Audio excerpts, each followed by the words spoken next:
Hello everyone. Myself Pranali Deshmukh, working as an assistant professor in Arihant College of Arts, Commerce and Science.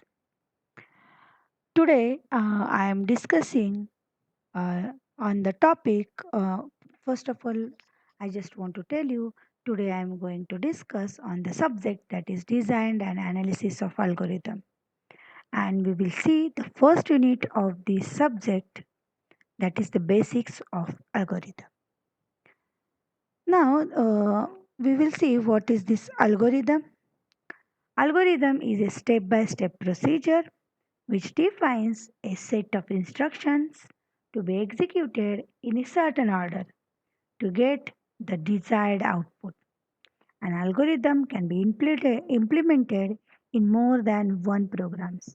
Means when we are seeing any programming language, the base of the programming language is the algorithm, because how that program is getting executed, that we can get understand by the execution of the steps. So algorithm is the step by step procedure that defines the set of instructions to be executed in certain order to get a desired output or to perform a specific task, that is called as algorithm. Now, there are some of the characteristics of the algorithm. Not all procedures can be called on the algorithm. Algorithm should have the following characteristics. First is the input. Algorithm should have zero or more one well-defined inputs. Outputs. An algorithm should have one or more outputs and should match the desired output. Finiteness. Algorithm must terminate after a finite number of steps. Feasibility. It should be feasible with available resources. Then unambiguous. Algorithm should be clear and unambiguous. Each of its steps and their inputs and the outputs should be clear and must leads to only one meaning. So that is the unambiguous characteristics. And the next characteristics is independent. An algorithm should have step by step directions, so which should be independent of any programming code.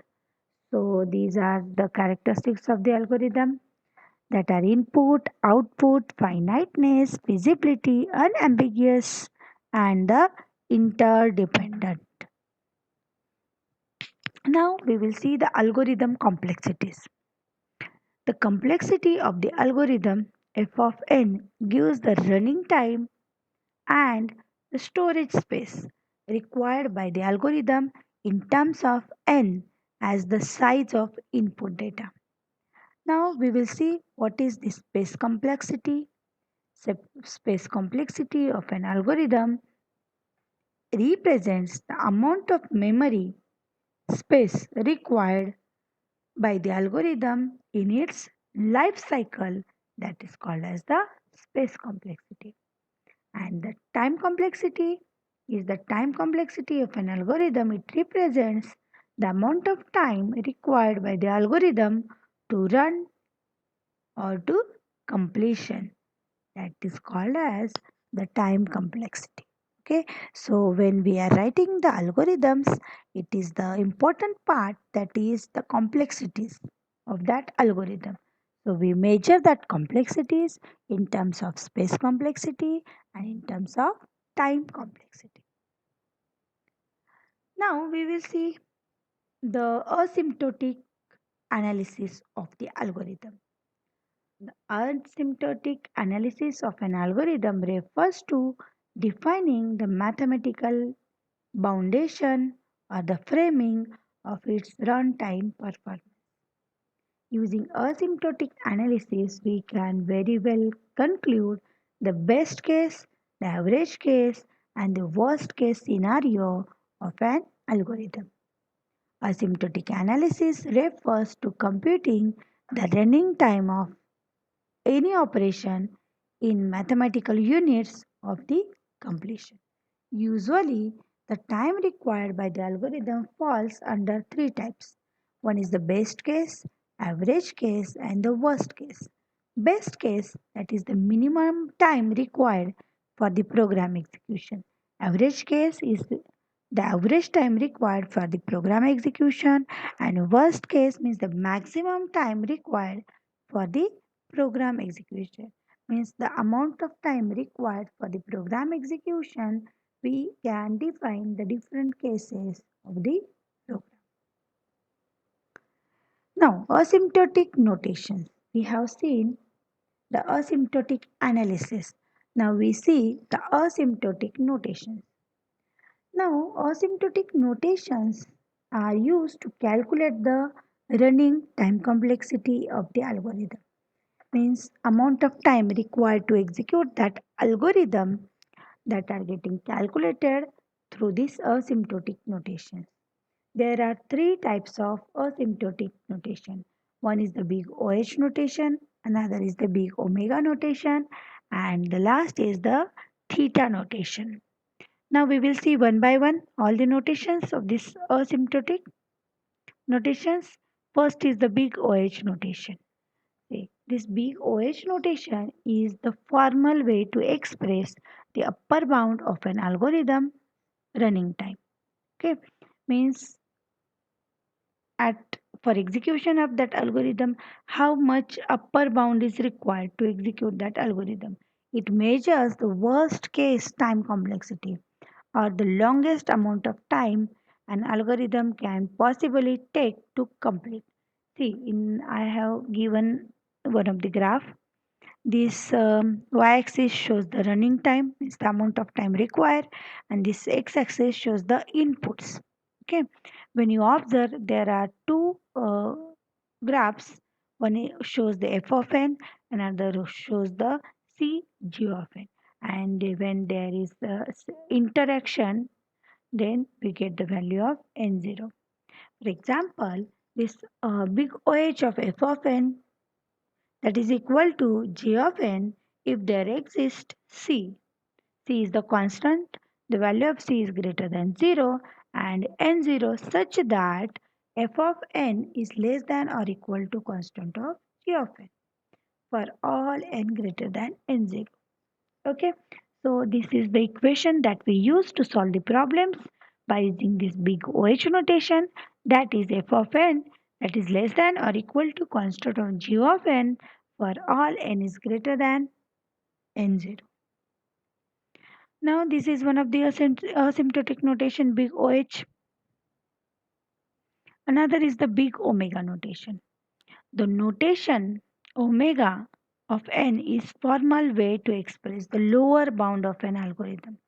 See, when you observe, this big OH shows the upper bound of an expression, whereas omega shows the lower bound of an algorithm running time. It measures the best case time complexity or the best amount of time an algorithm can possibly take to complete. In this graph, I show you vertical bar is the time required and horizontal bar is the number of inputs. Now here we can write omega of f of n that is greater than or equal to g of n if there exists c greater than 0 and n0 says that g of n is less than or equal to constant of f of n for all n greater than n0. Okay. Here we use this omega for finding the lower bound of the running time. Now another notation is the theta notation. It is the formal way to express both lower bound and the upper bound of an algorithm's running time through this theta notation. When you observe this graph, there is f of n and there is c1 of g of n, that is lower bound, and c2 of g of n is the upper bound of an algorithm.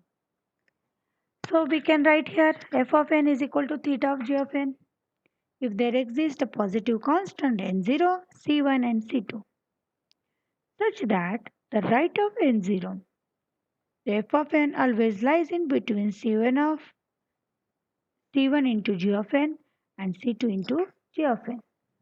So we can write the expression like this: c1 of g of n is less than or equal to f of n is less than or equal to C2 of g of n for all n is greater than or equal to n0.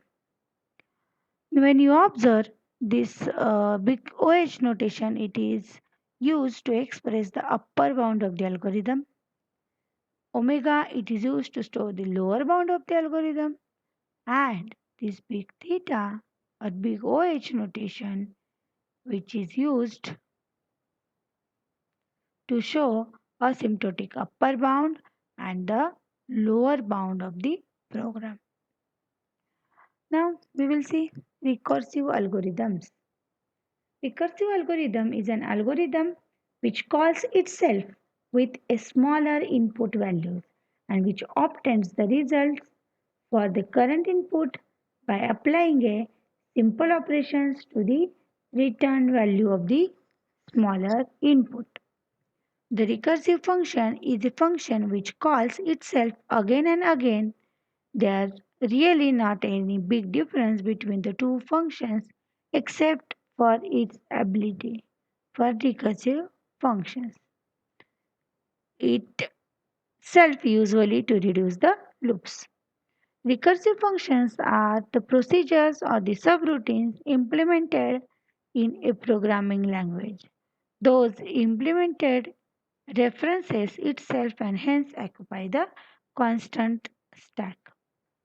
And the non-recursive algorithms are like the recipes or the list of the steps to perform that never involve using or calling yourself at any time. Okay.